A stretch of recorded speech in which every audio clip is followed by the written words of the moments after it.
Balin, thanks for coming in and talking with Joe and I, because I understand you've been covering the college snitch story. Now, this isn't a story about ratting out the university. This is a story about students who aspire to be snitches on fellow students. In this case, a conservative group that the Arizona Republic points out has ties to white supremacy after inviting some speakers on campus before and publishing their magazine and whatnot. They're promoting an event at Arizona State encouraging classmates to report their peers to U.S. Immigrations and Customs Enforcement. So the old adage is snitches get stitches, but these guys say, nope, snitches should be rewarded, should be lauded. Now, I want to point this out. Their name would lead to some confusion. The group is the College Republicans United. That is not to be confused with ASU's College Republican group. No, yeah, two separate groups there. Absolutely. College Republicans United is the group we're talking about here. But the College Republicans, they kind of disavow the College Republicans United, even though they may overlap on some fundamental theories. Yeah, one is a bit more extreme. Yeah, and it's worth pointing out, and I'm not sure how much the group you're talking about, how big theirs is, but this one, CRU, I heard today their membership's about 30 people. So I imagine it's more of a satellite group, whereas some of those other ones might be, just a little bit bigger. I would make that assumption as well. So you talked with some of these people from the College Republicans United? Yeah, we weren't sure what to expect this morning. So I saw a social media post just on my own Instagram saying, yeah, there's going to be this event that you talked about where they're going to be urging students to report other students to ICE over suspected them being undocumented migrants. ASU never confirmed to me last night that this was happening, so we figured, hey, I'll head down there. We'll go see. And before I even saw the College Republicans United event, I saw the Aliento basically counter event to it, which was considerably bigger. And these were students who were opposed to what this Republican group was calling for. And they were, holding signs saying things like education over deportation, things like that. And that group was considerably bigger than the College Republican United group. In your estimation, would it be fair to assume that the Aliento group was more of a left-leaning organization, whereas the College Republican United group, not to be confused with the College Republicans, we assume to be a very I don't want to say far right. That seems to become a pejorative, but let's just say very conservative group. Yeah, I mean, Aliento is a immigration and DACA recipient advocacy group. I think when I say that, people in their minds probably already put them in them in one side. But those are the issues that they're working on and just fixed on.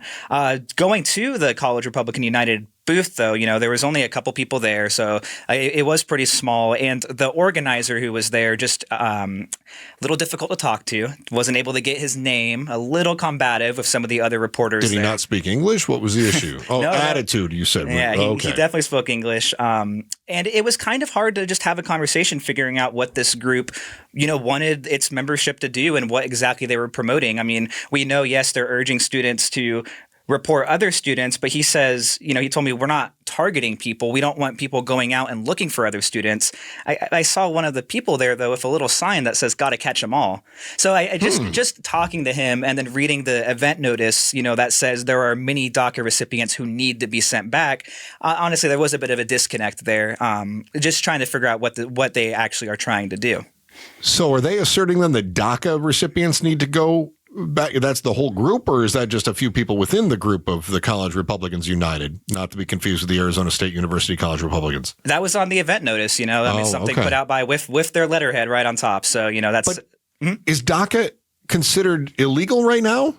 No, in Arizona, DACA is not considered illegal. We have Prop 308 passed in 2022. It allows students in this category to look into going to college. There's different criteria whether or not they're able to get federal aid, but the law definitely establishes that students from these categories can go to public universities. But even with the Trump executive order, is that declared the DACA recipients are no longer protected? We haven't seen it play out like that yet. Yeah.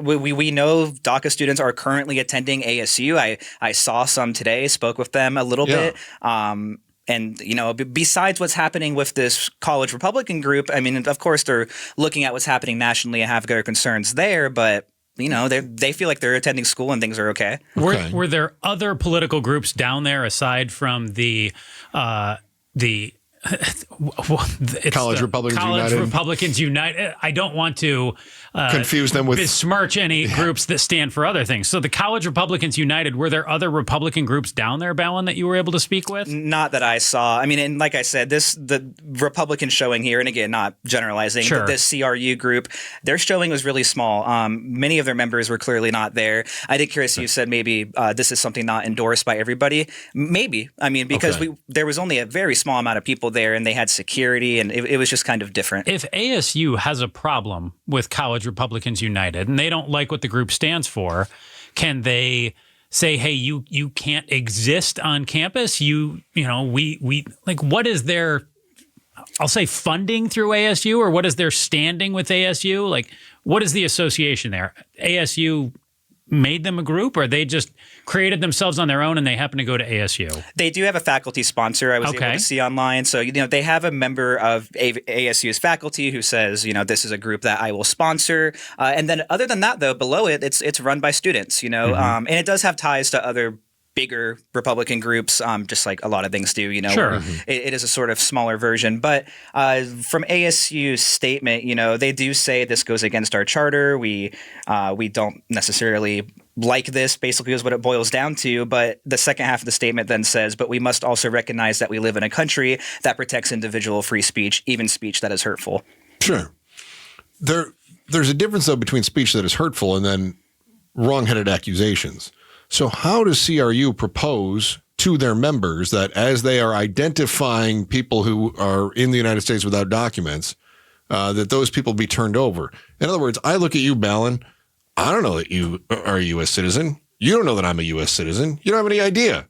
How are they proposing that they somehow do know? Are they breaking into people's public file or into their school files or some sort? I don't understand how they would know. I mean, that's what I tried to ask is, what are you telling what guidance are you giving your members to seek out the students you think need to be reported? And that's when I was told, well, we're not seeking out students. We're not doing vigilantism. We just want to spread awareness and that's where it became vague in general, spread awareness that there might be these undocumented migrants on our campus.